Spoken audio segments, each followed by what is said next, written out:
Let's go Broncos! There's one debate that refuses to go away in Broncos country, and it could end up defining Denver's entire 2026 season. Every time J.K. Dobbins' name comes up, the same criticism follows: he's injury prone. But what if that narrative is completely wrong? What if the problem has never been that J.K. Dobbins is fragile, but instead that he has simply experienced some of the worst luck any NFL running back has endured?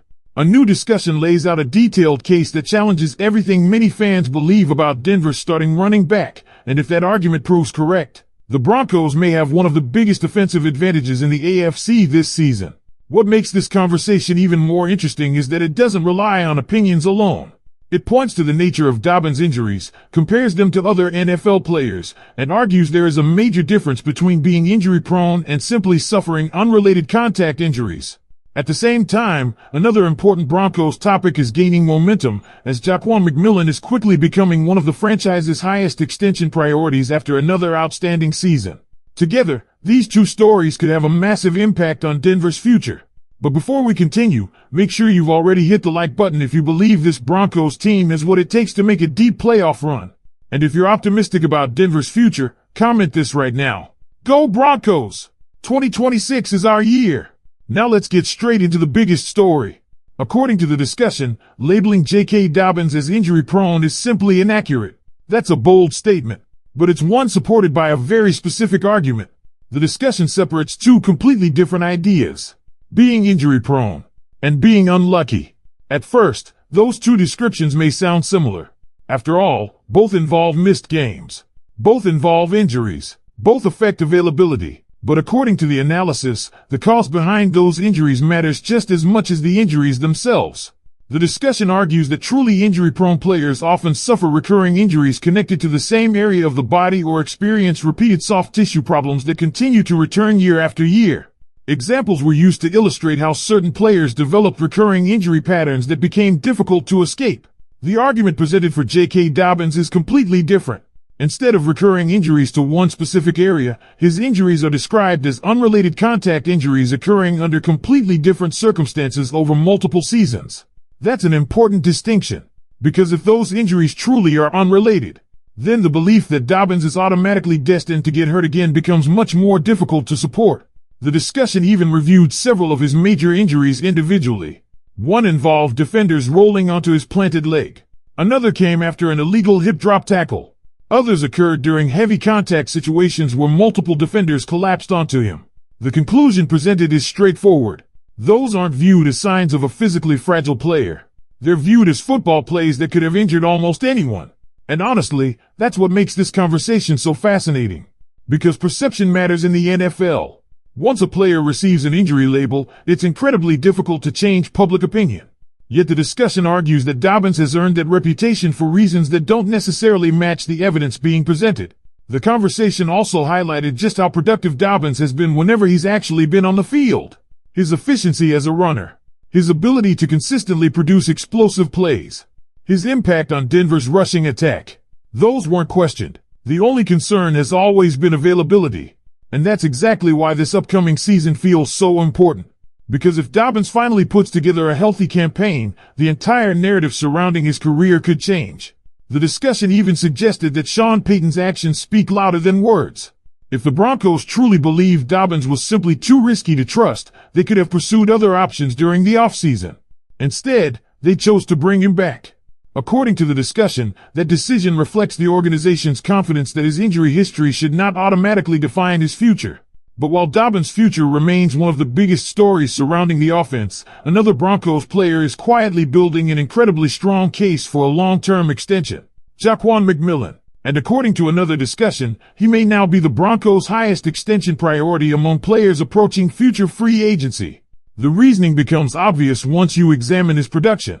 McMillan finished last season with 56 tackles, 5 tackles for loss, 4 sacks, 9 passes defended, 2 interceptions, including 1 return for a touchdown, and 2 forced fumbles. Those numbers help fuel the argument that he has developed into one of Denver's most complete defensive playmakers. Even more impressive, the discussion highlighted how frequently the Broncos trusted him in coverage assignments. According to the analysis, McMillan ranked among the league leaders in shadow coverage rate, meaning Denver regularly relied on him to follow opposing receivers rather than simply defend one side of the field. That level of responsibility reflects significant confidence from the coaching staff. And perhaps that's the biggest takeaway from today's discussion.